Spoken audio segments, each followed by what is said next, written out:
ko napapirma kanina sa kay Mami Oni. Sige na please, kanina pa ako. Mami, ipirma si Mami. Ha? Please Master! Please Master! Bang trip yun. Power tripping yun, porkit nakikiusap sa yung tao. Mali yun.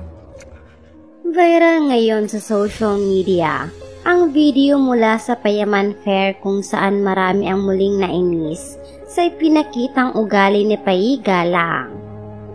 Hindi pinalagpas ng actress-vlogger na si Tony Fowler ang ugaling ipinakita ni Payi sa naganap na Payaman Fair, lalo't isinand lamang umano sa kanya ang video at ngayon lamang umano niya ito nakita. Sa video kasi may kitang isang fan na labis na nagmamakaawa dahil nakalimutan niya umanong papirmahan kay Tony ang binili niyang produkto mula sa negosyo ng actress-vlogger na Fab. Maririnig na paulit-ulit itong nagmamakaawa sa magkasintahang Payi at Kiana, ngunit hirap siyang pagbigyan ng mga ito. Ngunit ang mas hindi nagustuhan ng marami ay nang tila mang power trip umano si Payi sa naturang fan dahil habang nagmamakaawa ito ay pilit na pinapasabi ni Payi ang salitang please master upang pagbigyan niya ito.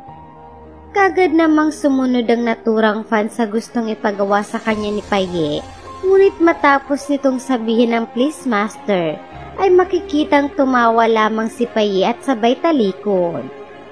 Dahil nga sa pangyayaring ito na napanood na ni Tony, ay pinagsabihan nito si Payi sa hindi magandang ugali na ipinakita nito sa fan.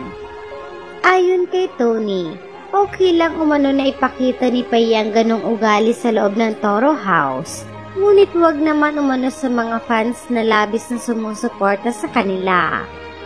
Sinubukan namang magpaliwanag ni Payi tungkol sa nangyari at sinabing bago daw ang pangyayaring iyon ay sinabihan niya ang naturang fan na magpilat kailangan itong sumunod sa rule. Gayunpaman, ipinagtanggol ni Tony ang naturang fan dahil nakilala niya raw ito at alam niyang kanina pa ito nakapila. Pero kung gano'n naman umano ang nangyari, sana raw ay naging firm si Payi sa rule at hindi na pinagtripan pa ang fan. Mga pahayag ni Tony. Pumila siya nakapagpa-picture na siya. Siya nga yung umiiyak Tas paano okay lang sana? Dapat pa ganun Payi, naging firm ka. Dapat sinabi mo, pila po tayo. Yun po talaga yung rule. Pasensya na po. Iyang pangit. Inutusan mo pa sabi mo muna please master. Ibugag mo pa yung tao. Sinabi mo man yun o hindi Payi. Dapat ang ginawa mo, hindi mo na pinaglaruan yung tao. Nasabi mo please master. Anong ginawa nung tao? Tinawanan mo lang. Pagtitrip yun. Power tripping yun. Porket nakikiusap sa yung tao. Mali yun. Samantala, maging ang mga nakapanood ng video ay hindi rin naiwasang magalit kay Payi dahil hindi nga raw maganda ang ginawa nito dahil nakakabastos ng tao. Narito ang ilan sa mga komento ng mga netizens tungkol dito. Payi, kuhang-kuha mo inis ko. Mabuti na lang mahaba ang pasensya at mabait si ate.